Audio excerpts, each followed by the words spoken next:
We're going to go ahead and install the muffler skid plate here for this rear of the JL. To do that, we're going to use a 15mm socket and remove the rear bolt on the sway bar to the frame.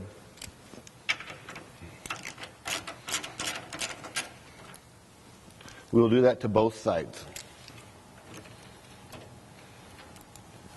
Now we will go ahead and get the brackets from our hardware kit and install them, reusing the factory hardware.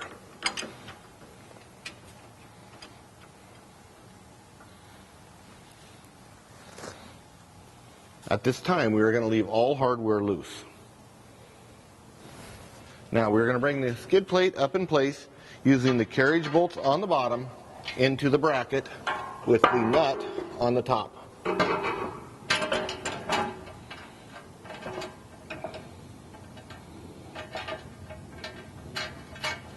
Go ahead and repeat the process for the other side.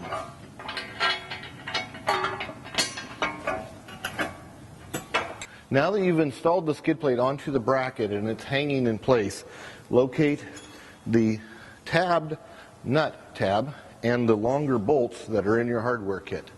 These are going to go through the frame and attach to your mounting point. Now you're going to go ahead and install the washer on the bolt and place it through the opening of the frame by your body mount. Then you will hold the skid up in place and install the bolt. Go ahead and take the nut tab, hold it in place, and tighten the bolt.